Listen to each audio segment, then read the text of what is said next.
नमस्कार। प्रादेशिक समाचार के साथ मैं नीलम कुमार। पहले मुख्य समाचार। प्रधानमंत्री नरेंद्र मोदी ने ब्रिटेन का प्रधानमंत्री निर्वाचित होने पर ऋषि सुनक को दी बधाई। कहा, भारत ब्रिटेन के साथ मिलकर वैश्विक मुद्दों और रोडमैप 2030 लागू करने के लिए मिलकर करेंगे काम। प्रधानमंत्री ने कल कारगिल में सुरक्षा बलों के साथ दीपावली मनाई। धनबाद में सड़क हादसे में 2 की मौत जबकि 16 लोग घायल।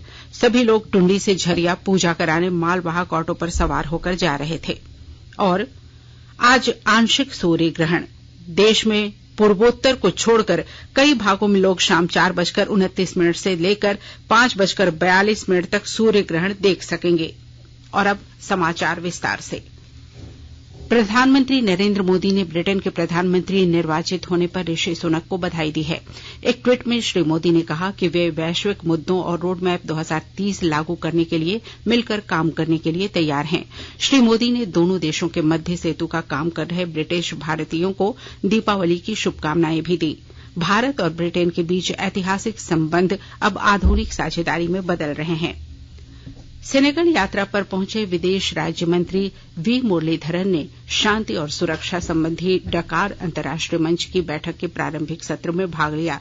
बैठक का उद्घाटन कल डकार में सेनेगल के राष्ट्रपति मैकी साल ने किया। अंगोला और काबो वर्डे के प्रधानमंत्री, कई मंत्री और उच्च स्तरीय गणमान्य व्यक्ति इस कार्यक्रम में उपस्थित थे।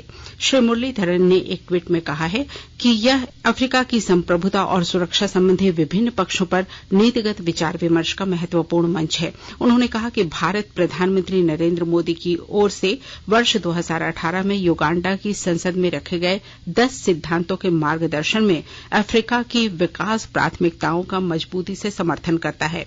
भारत पहली बार मंत्रिमंडलीय स्तर पर इस मंच की बैठक में भाग ले रहा है।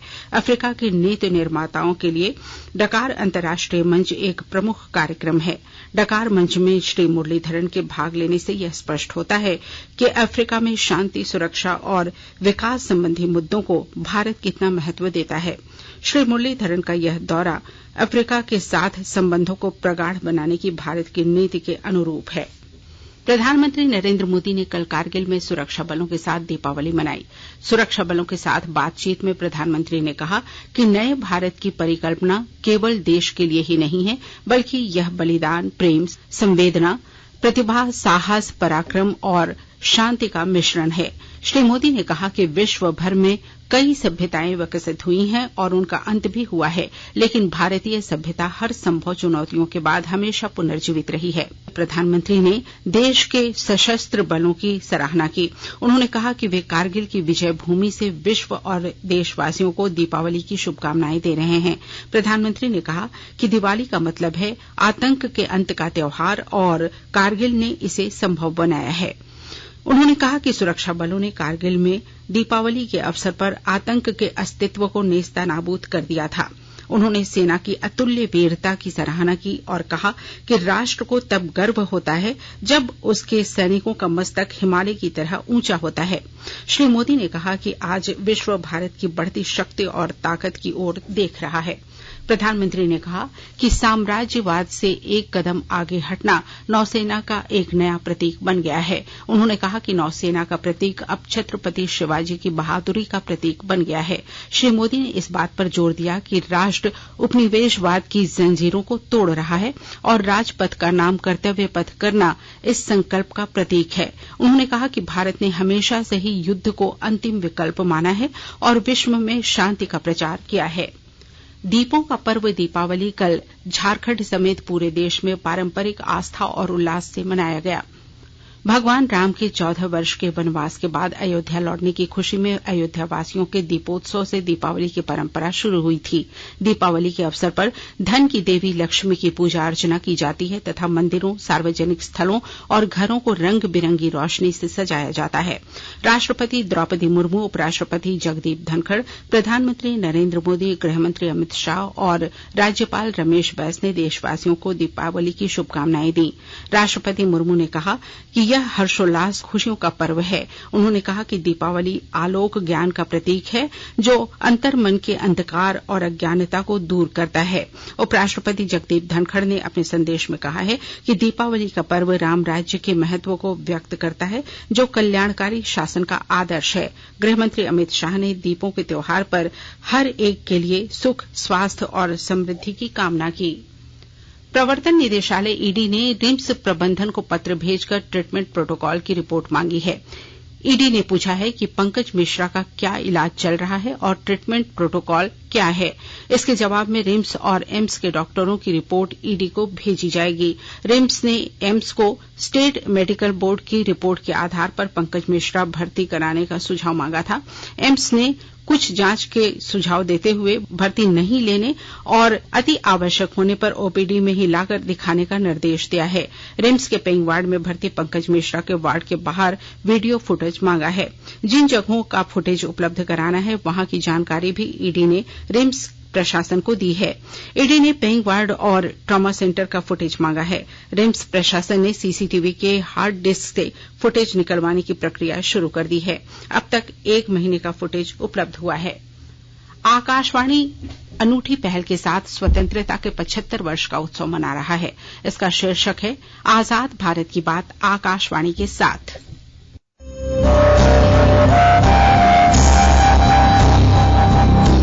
आजाद भारत की बात आकाशवाणी के साथ स्वतंत्रता के 75 वर्ष का उत्सव, जीवंत यात्रा की स्मृतियां, स्वतंत्र भारत की उपलब्धियां और कुछ रोमांचक पल। तो आप भी जुड़िए और सुनना न भूलें 15 अगस्त से प्रतिदिन हमारे FM गोल्ड 100.1 और दूसरे चैनलों पर आजाद भारत की बात आकाशवाणी के साथ। कल दिवाली के अवसर पर नए संवत 2079 की शुरुआत में बॉम्बे शेयर बाजार और राष्ट्रीय शेयर बाजार में मुहूर्त व्यापार हुआ। इस दौरान दोनों शेयर बाजारों के सूचकांक में 1% की बढ़ोतरी दर्ज की गई। बॉम्बे शेयर बाजार का संवेदी सूचकांक 59,832 अंक पर बंद हुआ, जबकि राष्ट्रीय शेयर बाजार का निफ्टी सूचकांक 17,731 अंक पर बंद हुआ। मुहूर्त व्यापार शाम 6:15 बजे शुरू होकर 7:15 बजे समाप्त हुआ। इस 1 घंटे के विशेष व्यापार सत्र में शेयर मुद्राओं और धातुओं में खरीद बिक्री हुई। आकाशवाणी के ताजा तरीन समाचारों के लिए आप हमारी वेबसाइट newsonair.com पर लॉग ऑन कर सकते हैं। ताजा समाचार Twitter handle @AIR news alerts और Facebook page All India Radio news पर भी उपलब्ध है। आप प्रादेशिक समाचार एकांश के Twitter handle @AIR news _Ranchi और फेसबुक, इंस्टाग्राम पेज तथा YouTube channel AIR news Ranchi पर भी हमारे बुलेटिन सुन सकते हैं। प्रादेशिक समाचार आप आकाशवाणी रांची से सुन रहे हैं और अब पेश है कोरोना से बचाव के कुछ संदेश।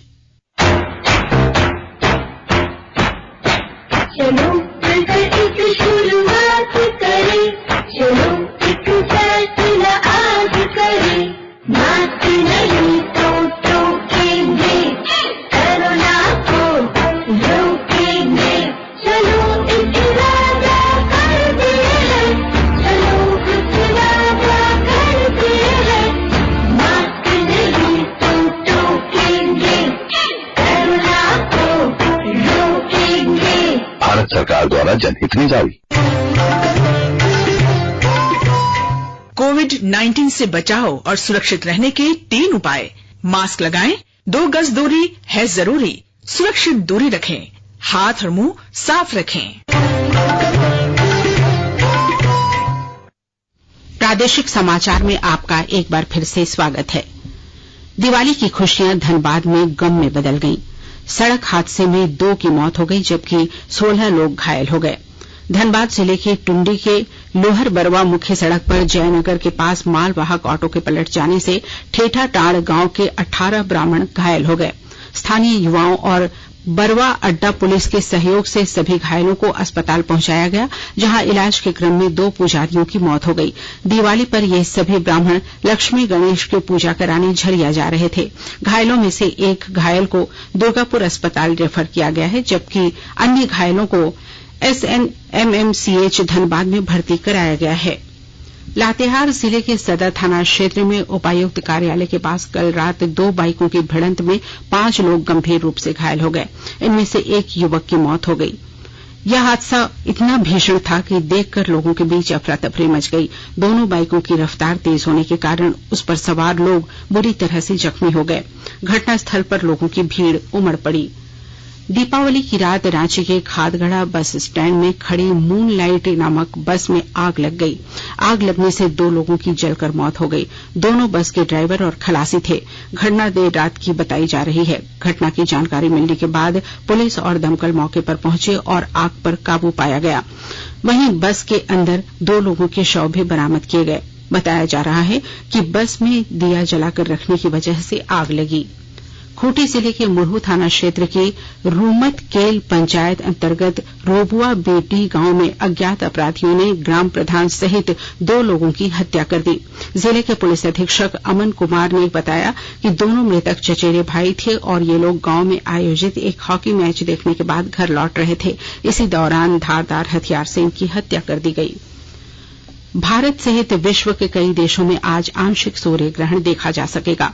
देश में पूर्वोत्तर को छोड़कर कई भागों में लोग शाम 4:29 से लेकर शाम 5:42 तक सूर्य ग्रहण होने तक सूर्य ग्रहण देख सकेंगे।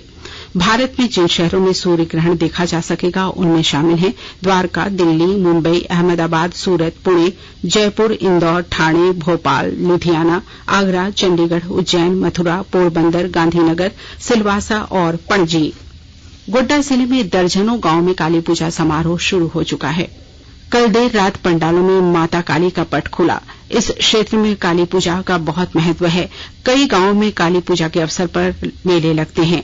आज दिन भर श्रद्धालुओं की मंदिर पंडालों में भीड़ को देखते हुए प्रशासन ने विशेष सुविधाएं प्रदान की हैं। साथ ही प्रशासन की तरफ से गांव में टाइगर पुलिस एवं गश्ती दल की व्यवस्था की गई है। गोड्डा जिले में दीपावली का पर्व शांतिपूर्वक संपन्न हो गया। आगामी छठ पूजा को देखते हुए तालाबों एवं नदियों के तटों की सफाई की जा रही है। पर्व त्योहारों के मौके पर फूलों के बाजार काफी चल रहे हैं और खूंटी के महिला और युवा किसान बड़े पैमाने पर गेंदा फूल की खेती कर रहे हैं। विस्तृत ब्यौरा दे रही हैं हमारी खूंटी संवाददाता। खूंटी जिले में पर्व त्योहारों के मद्देनजर बड़े पैमाने पर महिला और युवा किसानों ने गेंदा फूल की खेती की है। सबसे खास बात यह है कि ज्यादातर गांवों में खुशहाली की इस खेती की अगुवाई महिला किसान कर रही हैं। दीपावली में रांची, खूंटी, जमशेदपुर, गुमला, सिमडेगा सहित कई शहरों में इनकी बगियों के फूल दीपावली में खूब बिके। वहीं छठ को लेकर भी इस बार गेंदा फूल का बाजार लोकल फॉर वोकल को चारितार्थ करेगा। राजधानी रांची से सटे खूंटी जिले के किसान भाई अफीम की खेती से दूर गेंदा फूल की खेती को ही रोजगार मानने लगे हैं, क्योंकि 2.5 महीने की मेहनत से ही लाखों की आमदनी हो जाती है, जबकि अवैध अफीम की खेती में भी लगभग 2.5 महीने लगते हैं। लेकिन उससे पुलिसिया डर रहता है, जबकि गेंदा फूल से कोई डर नहीं। ज्योत्सना शीला, आकाशवाणी समाचार, खूंटी। पर्थ में खेले जा रहे आईसीसी T20 विश्व कप 2022 में आज ऑस्ट्रेलिया का मुकाबला श्रीलंका से होगा।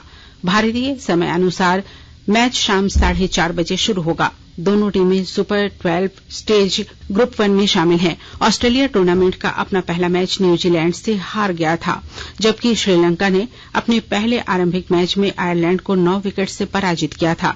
ग्रुप 1 की अंक तालिका में श्रीलंका अभी दूसरे स्थान पर है, जबकि ऑस्ट्रेलिया अंतिम स्थान पर है। कल ऑस्ट्रेलिया में होबार्ट में बांग्लादेश ने नीदरलैंड को 9 रन से हराया।